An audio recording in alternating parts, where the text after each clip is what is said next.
Next, we're going to talk about higher order derivatives. So a derivative, when you take the derivative, you get an answer which is just another function of x.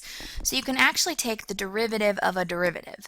So when you take the derivative more than once, we actually call this a higher order derivative.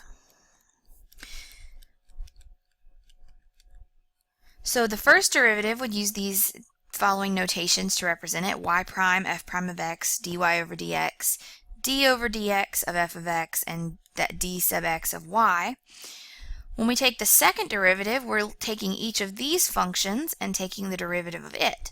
So we would use y with two little accents there.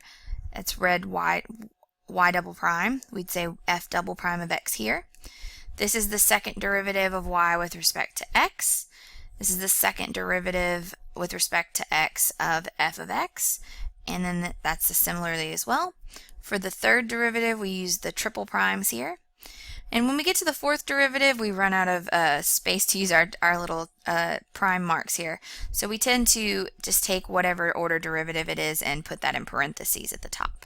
So again, this isn't y to the fourth, this is the fourth derivative of y. Now the reason why when you get into this middle column it kind of has this interesting layout where you have the derivative here is actually because it comes from this notation. So what you're doing is you're taking the derivative with respect to x of the derivative with respect to x of y. So if you kind of look in order here, that's where the two d's and then the dx next to each other comes from. So it's like you're it looks like you're multiplying those together. You're really not, but that's what the notation looks like. So that's why it takes on that form. And as we discussed in the last section, you can obtain a velocity function by taking the derivative of a position function. And now that we have higher order derivatives, we can see that you can obtain an acceleration function by taking the derivative of a velocity function, or by taking the second derivative of the position function.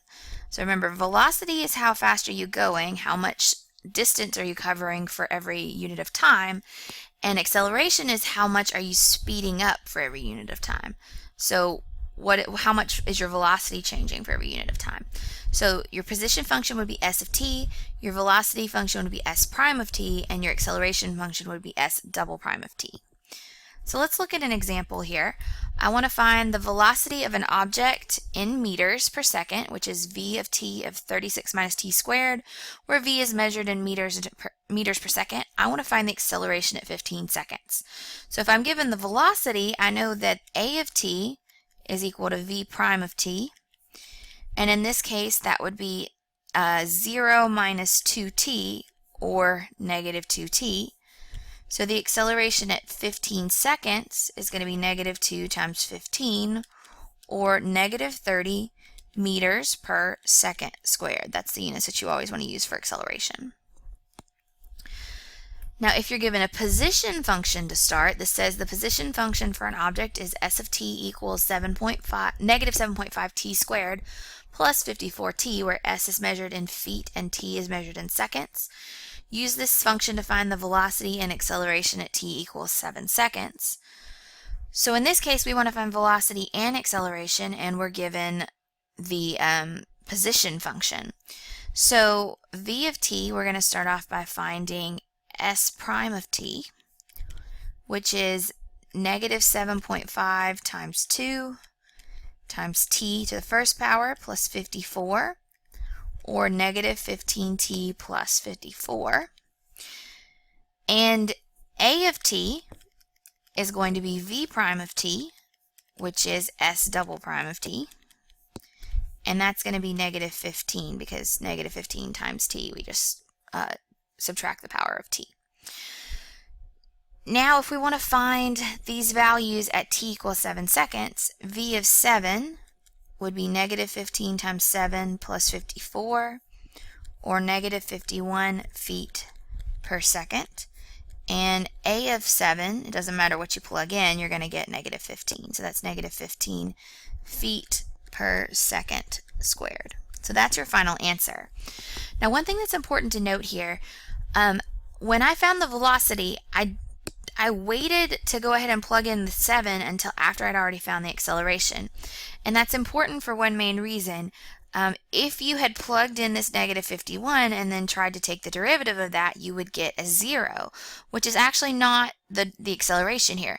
So you want to find the next derivative before you plug any values in for x or t or whatever your variable is.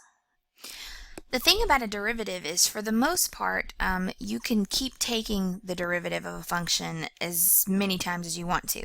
Now, at some point, you may end up in a situation where the derivative is no longer defined for certain values of x, but you should still be able to find a formula for it. Now, with a polynomial in particular, eventually your derivative is going to end up being 0 because all of the powers of x will have been kind of wasted away throughout the derivative process. So one thing that we're interested in with a function is the smallest n such that the nth derivative at x of that function will be equal to 0. So for this particular function, if I found f prime of x, I would get 12x squared plus 12x plus 2. So that's definitely not 0 yet. If I take the second derivative, I would get 24x plus 12. If I take the third derivative, I would get 24. And if I take the fourth derivative of x, I would get 0. So the answer here is that by the fourth derivative, I get 0, and if I take any derivative after that, it's going to be 0. So that's just something that we're sometimes interested in with higher order derivatives.